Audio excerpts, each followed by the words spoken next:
Hi, my name is Maria Campbell, and I currently teach preschool. Hi, my name is Maria Galvez. Hi, my name is Gabriel, and I'm in the 3rd grade. And Miss Campbell was my teacher for kindergarten and 1st grade. Good job. Good job, baby. All right, so thanks for coming. I appreciate it. So what I wanted to do was kind of have a conversation with you as a parent who I have a relationship with because I taught your child for kindergarten and 1st grade. And I just kind of want to hear what your experience was like with me, and you could be completely candid and honest. What was your experience having Gabriel with me for those 2 years, and do you think it's helpful for students to be in the same with the same teacher for 2 years? My experience was great. It did start off a little, rocky, of course, because Gabriel was new to public school. But I do feel that having a child in 2 grades with the same teacher is very helpful, because then it allows the student and teacher to become more familiar with each other's learning experiences and what works and what doesn't work. Mm-hmm. And what advice do you have for teachers to build strong relationships with families and students? The advice I have, and maybe from experience, is just to keep a constant communication with teachers and parents, because the child does spend a lot of time with the teacher, maybe a little bit more than they spend with their parents on a daily basis. So I think it's very important for the parents to have close contact and communication with the teacher, because it also ensures that the child can have that same bond with their teacher. Yeah, and I know that you mentioned that our relationship, it was very rocky in the beginning of kindergarten. Yes. And that was not fault of Gabriel. It was really me not knowing how to communicate properly with you, not know how to address situations that could have been handled differently than the way that I was doing it. And I wanted to hear how we were able to kind of build a relationship to where we are now, where I'm like, I still contact you, and Gabriel's growing up like literally right in front of my eyes, and advice for new teachers who kind of have rocky relationships with parents. I have to say it wasn't only your fault, it's also the parents and how they perceive the situation and how you address and move on. I'm working, and not only just with my children, teachers and friends or whatnot, but like with family and my own children, I'm working very hard on communication. So that was one aspect of my growing also, because I had never had a child who was being rebellious with their teacher or whatnot, and then not knowing how to address that myself, so, and when someone is stressed out, there's a whole bunch of reaction that can come out, emotions and everything involved, especially when it comes to your child. But I do believe that positivity and calmness also has to play a part in it, and then knowing how to communicate with the teacher or with the person that you're having that battle with, so that we can all come to agreement and move on and then have everlasting relationships like we do now. I mean, I feel like I was at fault too for the aggressiveness that I showed, when those instances were happening. But I also don't want my children to say, oh, this is the way we handle things. I want them to say, okay, mom was upset, but mom handled it this way, opposed to being that irate person that we constantly run into at the store, Yeah. So I just feel like we also need to take, consideration of our own thoughts and moods that we, issue out. Yeah, definitely. Especially being a teacher, I'm always having to take into account, okay, how am I feeling today? And, if a student does something, how am I reacting? And is that the proper way to react, Exactly. And one of the things that I think helped our relationship was we had the help of our admin at our school, Yes. Especially Mercedes McCumber. Yes. What she would always tell me was that parents have the best intent for their children. So if there was a way that you were communicating with me that wasn't the best, it's because she wants what's best for Gabriel. So you have to understand that, and then you have to understand that there's ways to handle situations so that they don't explode, right? And so we would sit down, and then she was a great mediator. She was. Yeah, she was. Great. And I hold a soft spot for her because I'm like, if it wasn't for her, I don't know what else would have come of this. Would I have ripped him out of the school just, based on that situation, which I'm glad I didn't, because we all learned from there. We all, and look at where we're at now, so I feel like that was part of me growing too, because I mean, he's my third child, but I haven't had that experience with any of my other two, so that was a learning experience for me too. Yeah, awesome. And, Gabriel is very bright academically, and I seriously can't even believe how big he is right now. I know. What are some ways that teachers can support students academically?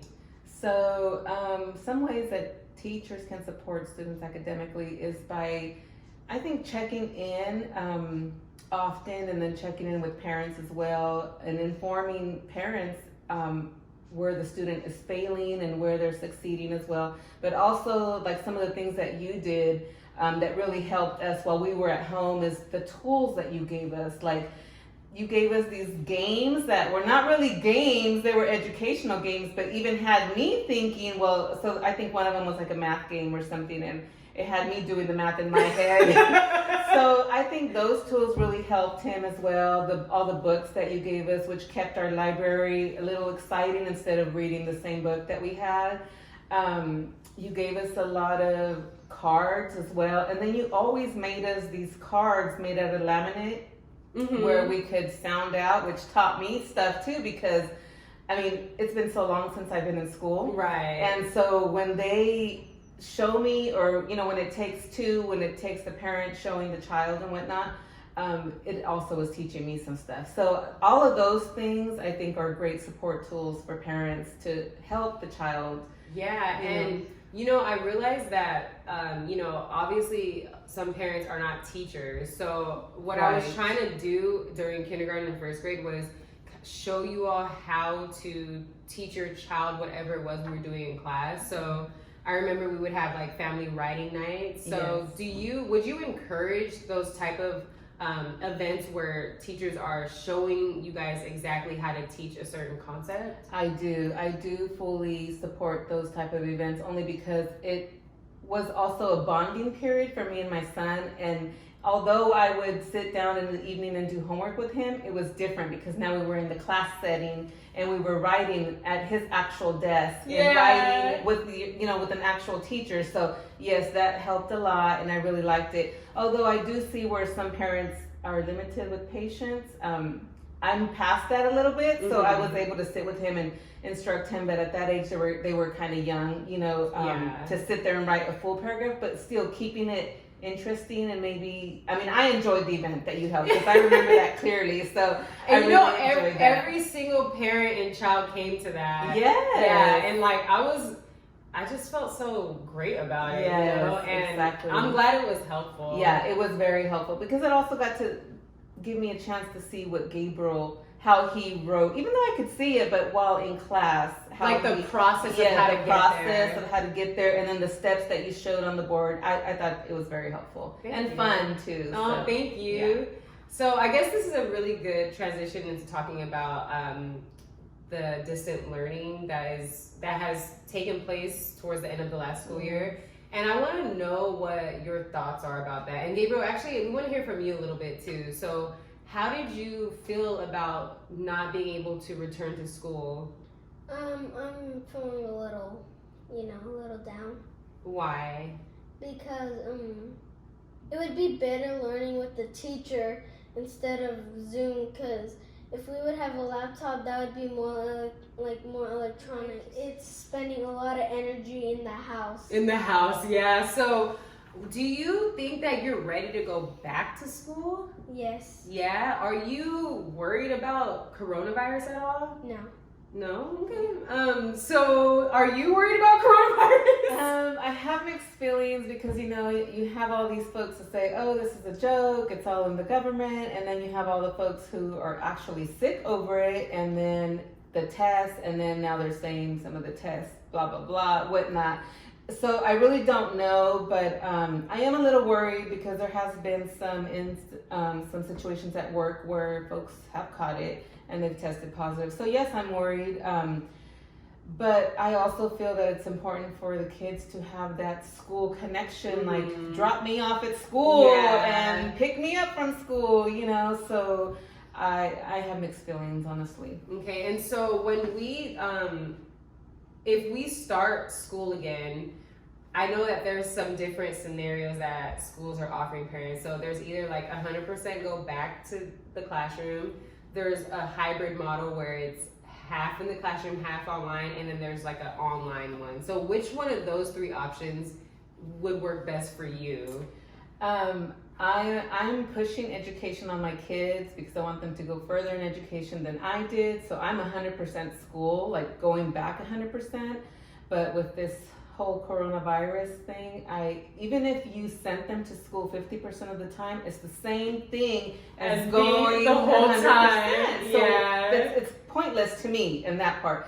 The whole distance learning at home, I'm not fond of, only because they're sitting in front of a laptop. They're not really getting that one-on-one interaction from the teacher.